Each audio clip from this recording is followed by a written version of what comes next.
Appearing before the Lands Committee, State Minister for Housing Persis Namuganza was accompanied by the Permanent Secretary in the Ministry of Lands and technical officials from the Housing Department.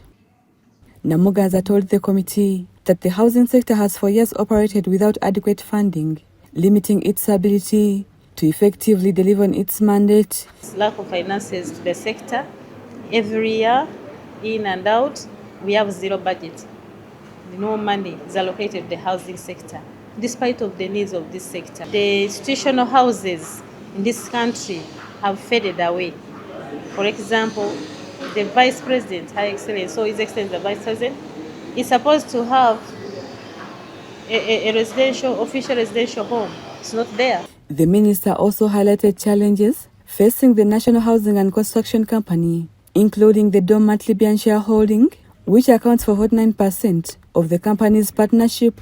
According to the minister, the unresolved shareholding issue has continued to affect the operations of the institution. Because of the dormant partner, the inactive partner, which is Libya, whom we had signed an agreement under PPP, that is public-private partnership.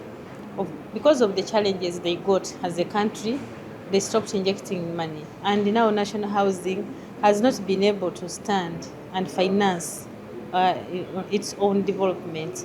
But also, you cannot get another serious partner when we still have that string. Members of the committee, led by Chairperson Edson Rugmayo, called for greater prioritization of the housing sector, arguing that adequate funding is critical to addressing several challenges affecting Ugandans. The housing sector is dead in Uganda, and yet we have enormous housing challenges. We have a 2.4 million housing deficit. This morning before the meeting alone, I had an interaction with delegation from Morocco, and they confidently stated that in their country there is zero housing deficit, and yet in Uganda is 2.4 million. That requiring us to provide at least 300,000 housing units every year for us to be able to solve the housing problem. The committee also raised concern over the continued growth of informal settlements, including Kosovo and Chiwunya, as well as the high taxes imposed on building materials. Uganda is almost developing as one slum.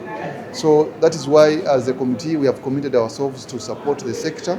We want to call upon all stakeholders in government to support the housing sector. To have all their energies directed on this sector so that we revive this sector and build the social houses.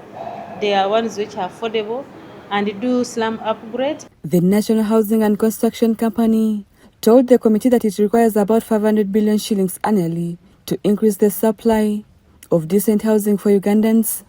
We can desire to have cheap housing, even if each house is 30 million and you want to build 1 million houses, you will still need about 3 trillion shillings. So check the budget.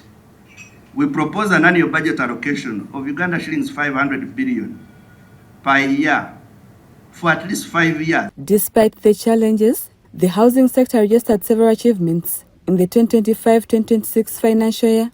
These include the finalization of the Draft Real Estate Bill 2026 and the commencement of amendments to the Architects Registration Act, CAP 297, among other interventions. Rebecca Natongo, Gloria Gutabinji, Parliament.